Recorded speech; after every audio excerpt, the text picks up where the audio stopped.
Welcome friends, welcome to your favourite channel Bodhi tree. दोस्तों, आज हम ब्रज असाइनमेंट में स्टेटिस्टिक में पेपर नंबर 4 का सॉल्यूशन करने वाले हैं।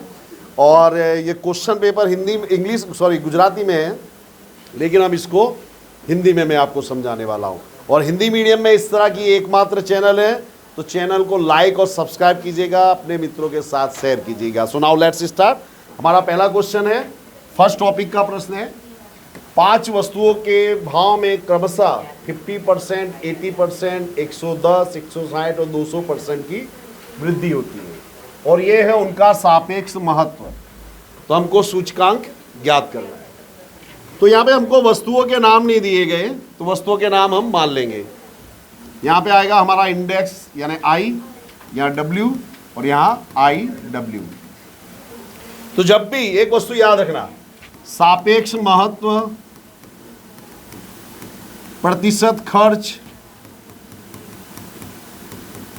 या भार, तीनों को W से दर्शाते हैं। W मतलब वेट, बराबर।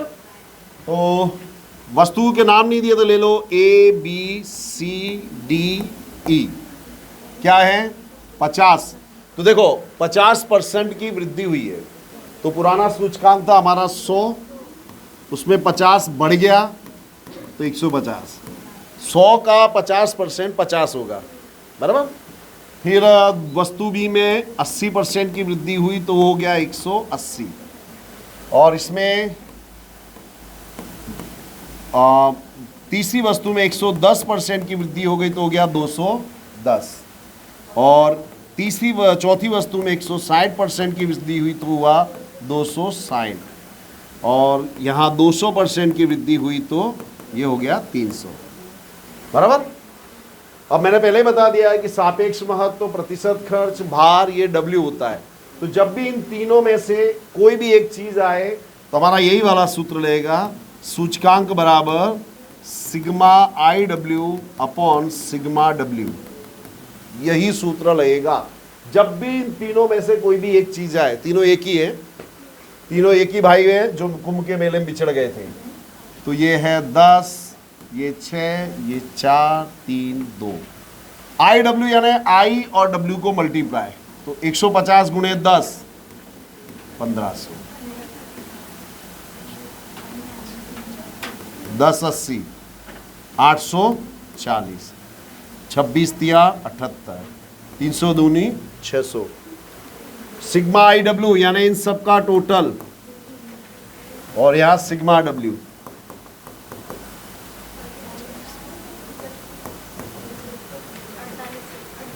ये है हमारा 4800। तो हमारा सूचकांक का सूत्र मैंने ऑलरेडी आप लोगों को पहले ही लिखा दिया है। तो सिग्मा IW 4800 अपॉन 25, तो यह आएगा हमारा 192।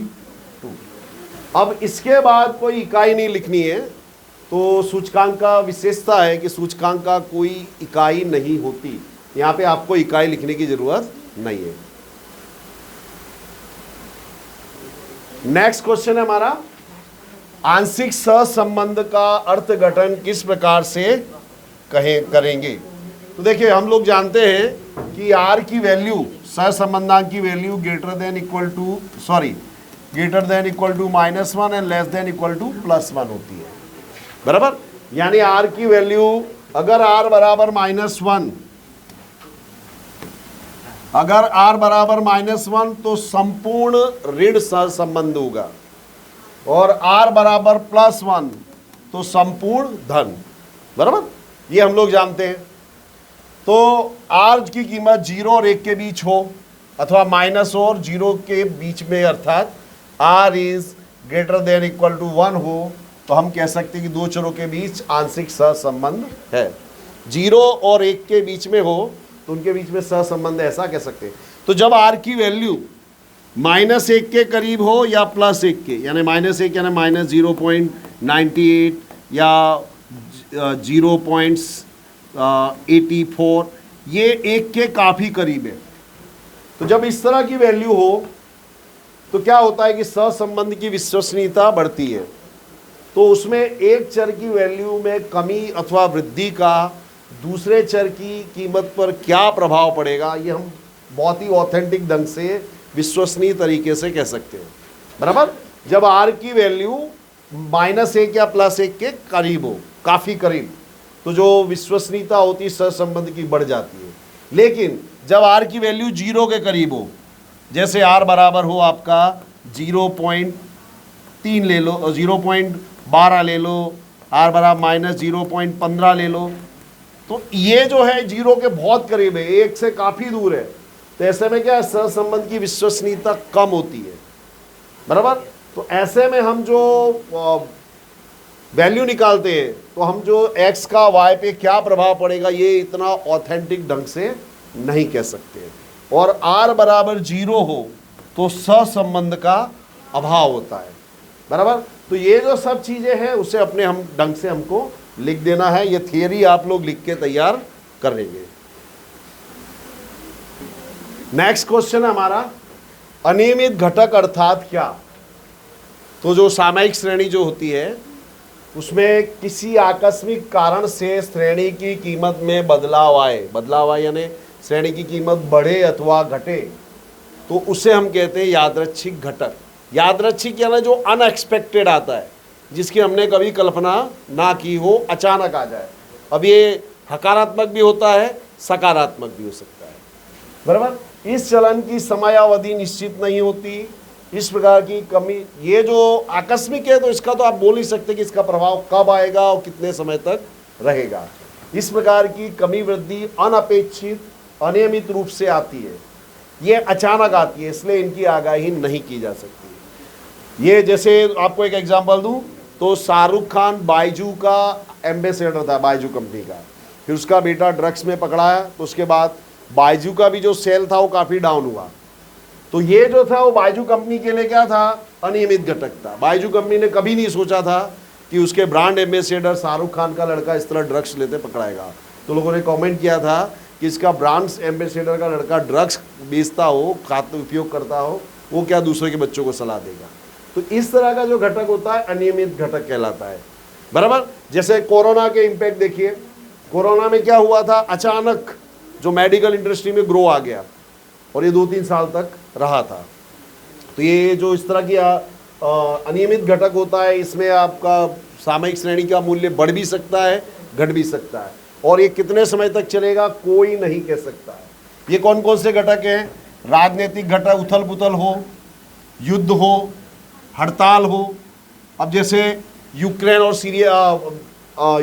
रशिया का युद्ध चल रहा है, तो इसके कारण यूक्रेन की जो कंपनी है उनकी वैल्यू काफ़ी बदल गई होगी, काफ़ी डाउन चली गई। वही हाल रशिया का है, कंपनी में अचानक स्ट्राइक हो, कंपनी को बड़ा ऑर्डर मिला, उसी दरमियान हड़ताल हो जाए, तो कंपनी का जो सामयिक श्रेणी की जो वैल्यू है वो डाउन हो जाएगी।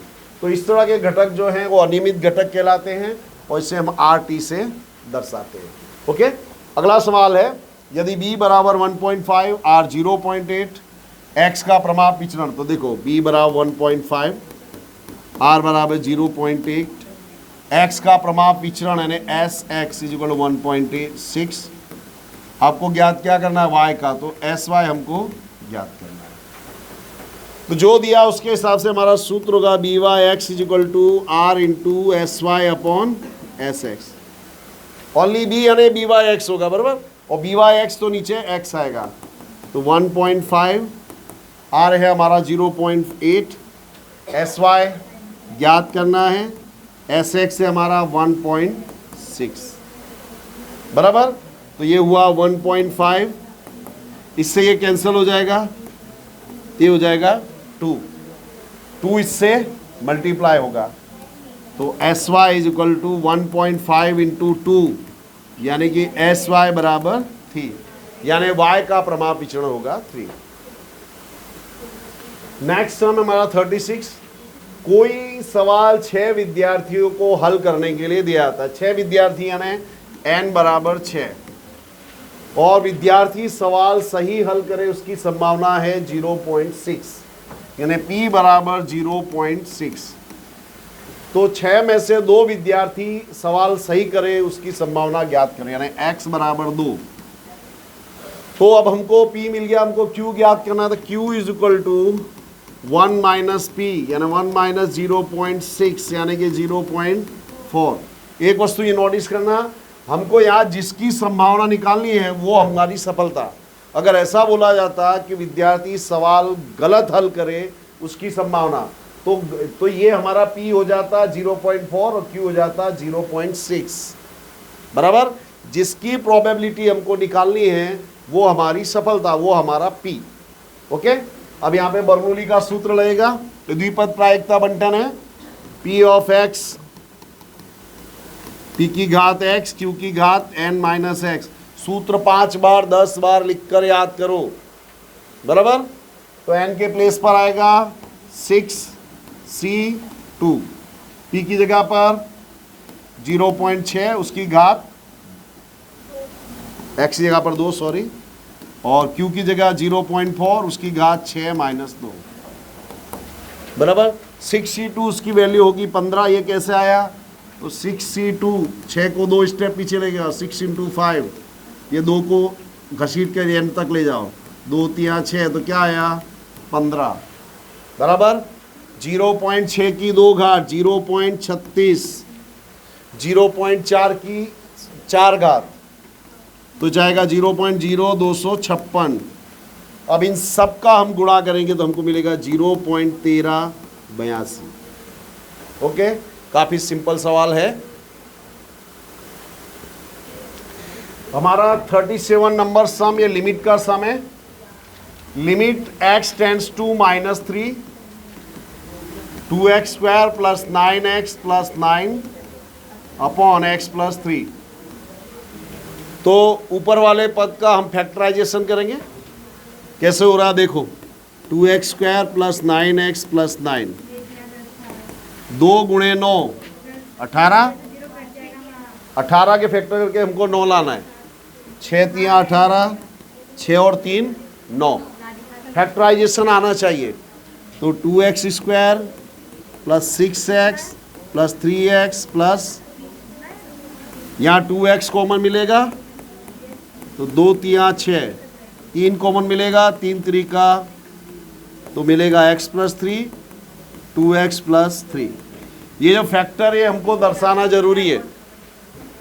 तो now limit x tends to -3, इसके स्थान पर आएगा x + 3, 2x + 3 upon x + 3। x + 3 से x + 3 cancel. Limit x tends to -3, 2x + 3। अब इसमें जहां x है उसका प्लेस पर हम लिखेंगे -3। तो 3 दूनी 6, निशानी का विशेष ध्यान रखना है। -6 में से 3 घट जाएगा तो ये हमारा आंसर है। ये फैक्टराइजेशन आपको व्यवस्थित से बगल में दर्शा देना है। नेक्स्ट सम है f ऑफ x = 3x² + 3। तो x की किस कीमत के लिए f' बराबर fx होगा, बराबर।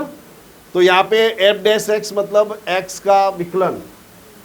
तो f ऑफ x = 3x² + 3। तो f' क्या होगा, मैं आपको स्टेप बाय स्टेप दिखा। 3 पहले x² का विकलन, फिर 3 का विकलन। तो 3 x² का विकलन हो जाएगा 2x, 3 कांस्टेंट है, अचल पद का विकलन होता है 0, तो ये हो जाएगा 3 दूनी 6x। ये आया हमारा f'। अब हमको कंडीशन क्या दी है, f' = fx। अब f' = fx, तो f' के स्थान पर लिखेंगे 6x, fx की जगह पर 3x² + 3।